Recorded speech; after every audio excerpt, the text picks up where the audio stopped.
ಮಾಗಡಿ ವಕೀಲರ ಸಂಘದಿಂದ ಮೌನ ಪ್ರತಿಭಟನೆ. ಮಾಗಡಿ ತಹಸೀಲ್ದಾರ್ ಅವರು ಹಾಗೂ ರಾಮನಗರ ಜಿಲ್ಲಾಧಿಕಾರಿಗಳ ಮೂಲಕ ಭಾರತೀಯ ವಕೀಲರ ಸಹ ಅಧ್ಯಕ್ಷರು, ಕರ್ನಾಟಕ ರಾಜ್ಯ ವಕೀಲರ ಪರಿಷತ್ತಿನ ಮಾಜಿ ಅಧ್ಯಕ್ಷರು, ಹಾಲಿ ಸದಸ್ಯರು ಹಾಗೂ ಹಿರಿಯ ವಕೀಲರಾದ ಶ್ರೀ ಸದಾಶಿವ ರೆಡ್ಡಿ ಅವರ ಕಚೇರಿಯಲ್ಲಿ ದಿನಾಂಕ 16/4/2025ರಂದು ಬೆಳಗ್ಗೆ 8:30 ಸಮಯದಲ್ಲಿ ಅಪರಿಚಿತರಿಂದ ದುರುದ್ದೇಶವಾಗಿ ಭೀಕರ ಹಲ್ಲೆ ನಡೆದಿದ್ದು, ಆ ಬಗ್ಗೆ ಈ ದಿನ ಮಾಗಡಿ ವಕೀಲರ ಸಂಘದ ಅಧ್ಯಕ್ಷರು ಮತ್ತು ಎಲ್ಲ ವಕೀಲ ಸದಸ್ಯರು ಸದರಿ ದುರ್ಘಟನೆಯ ಬಗ್ಗೆ ದೀರ್ಘವಾಗಿ ಚರ್ಚಿಸಿ ಸರ್ವಾನುಮತದಿಂದ ಸದರಿ ಕೃತ್ಯವನ್ನು ತೀವ್ರವಾಗಿ ಖಂಡಿಸಿ ತೋಳಿಗೆ ಕೆಂಪು ಪಟ್ಟಿ ಧರಿಸಿ ಮೌನ ಪ್ರತಿಭಟನೆ ಮಾಡಲಾಯಿತು.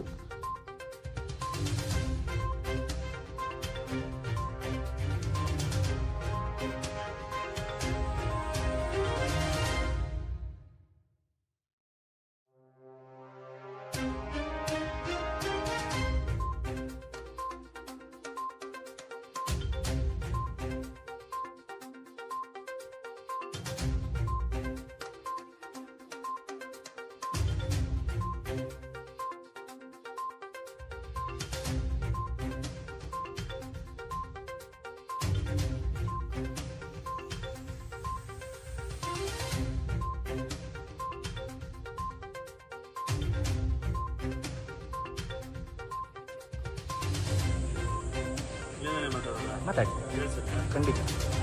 ಭಾರತೀಯ ವಕೀಲರ ಪರಿಷತ್ತಿನ ಸಹ ಅಧ್ಯಕ್ಷರು, ಕರ್ನಾಟಕ ರಾಜ್ಯ ವಕೀಲರ ಪರಿಷತ್ತಿನ ಮಾಜಿ ಅಧ್ಯಕ್ಷರು, ಹಾಲಿ ಸದಸ್ಯರು ಹಾಗೂ ಹಿರಿಯ ವಕೀಲರಾದ ಶ್ರೀ ಸದಾಶಿವ ರೆಡ್ಡಿಯವರ ಕಚೇರಿಯಲ್ಲಿ ದಿನಾಂಕ 16/4/2025 ಬೆಳಗ್ಗೆ ಸಮಯ 8:30ರಲ್ಲಿ ಅವರ ಮೇಲೆ ಅಪರಿಚಿತರಿಂದ ಯಾವುದೋ ದುರುದ್ದೇಶದ ಭೀಕರ ಹಲ್ಲೆ ನಡೆದಿದ್ದು, ಆ ಬಗ್ಗೆ ಈ ದಿನ ನಾವು ಮಾಗಡಿ ವಕೀಲರ ಸಂಘದ ಅಧ್ಯಕ್ಷರು, ಪದಾಧಿಕಾರಿಗಳು ಹಾಗೂ ಎಲ್ಲ ವಕೀಲರ ಸದಸ್ಯರು ಸೇರಿ ಮೌನ ಪ್ರತಿಭಟನಾ ಕಾರ್ಯಕ್ರಮವನ್ನು ಹಮ್ಮಿಕೊಂಡಿದ್ದೀವಿ. ಈ ಮೂಲಕ ಮೌನ ಪ್ರತಿಭಟನೆಯಲ್ಲಿ ಮಾಗಡಿ ತಾಲೂಕು ಸ್ಥಳೀಯ ಸರ್ಕಾರ ಅಧಿಕಾರಿಯಾದಂತಹ ತಹಸೀಲ್ದಾರ್ ಅವರಿಗೆ ಅರ್ಜಿಯನ್ನು ನೀಡಿ ಜಿಲ್ಲಾಧಿಕಾರಿ ಮತ್ತು ಇತರೆ ಸರ್ಕಾರವನ್ನು ಒತ್ತಾಯ ಮಾಡಿ ಶೀಘ್ರವಾಗಿ ಸೂಕ್ತ ಕಾನೂನು ಕ್ರಮ ಜರುಗಿಸಿ ತಪ್ಪಿತಸ್ಥರ ವಿರುದ್ಧ ಕ್ರಮ ಜರುಗಿಸಬೇಕು ಈ ಮೂಲಕ ಕೇಳುವ ಉದ್ದೇಶದಿಂದ ನಾವು ಈ ಕೆಂಪು ಪಟ್ಟಿಯನ್ನು ಧರಿಸಿ ಮೌನ ಪ್ರತಿಭಟನೆಯನ್ನು ಮಾಡ್ತಾ ಇದ್ದೀವಿ. ಕ್ಷಣ ಕ್ಷಣದ ಸುದ್ದಿಗಾಗಿ ನೀವು ನೋಡ್ತಾ ಇರಿ KA ಕನ್ನಡ ನ್ಯೂಸ್ 24x7.